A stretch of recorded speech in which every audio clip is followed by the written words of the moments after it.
Guideline में किसी के घर के सामने नारा लगाने पर रोक है, जबकि चुनाव जीतने के बाद भी धार्मिक, जाति और भाषा भावनाओं का सहारा उम्मीदवार नहीं ले सकेंगे। किसी भी धार्मिक स्थल, मंदिर, मस्जिद और गुरुद्वारा आदि का उपयोग भी चुनाव प्रचार के लिए नहीं किया जाएगा।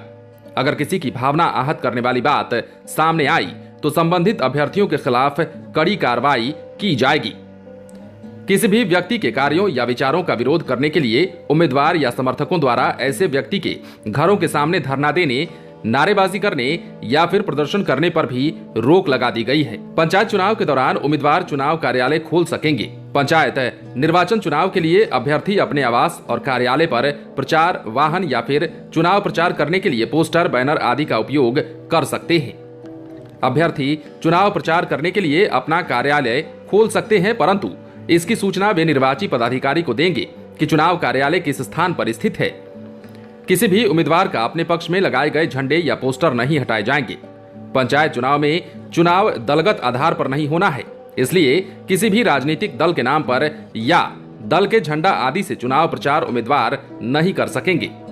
शासकीय और अशासकीय परिसदन, विश्राम गृह, डाक बंगला और अन्य आवासों का उपयोग चुनाव प्रचार के लिए तथा चुनाव बैठक के लिए किसी भी उम्मीदवार के द्वारा नहीं किया जाएगा। किसी भी सरकारी उपक्रम, भवन, दीवार और चार दीवारी पर अभ्यर्थी तथा उनके समर्थक किसी प्रकार का पोस्टर नहीं चिपका सकेंगे और न ही किसी प्रकार का नारा लिखा जाएगा। सिवान जिला पंचायती राज पदाधिकारी राजकुमार गुप्ता ने कहा है कि राज्य निर्वाचन आयोग द्वारा पंचायत चुनाव को लेकर गाइडलाइन का पालन उम्मीदवारों को करना होगा। कोई ऐसा काम जिससे कि किसी धर्म या संप्रदाय की भावना आहत होती हो नहीं करना है। पंचायत चुनाव लड़ने से लेकर जीतने के बाद तक इस बात का ध्यान रखना होगा।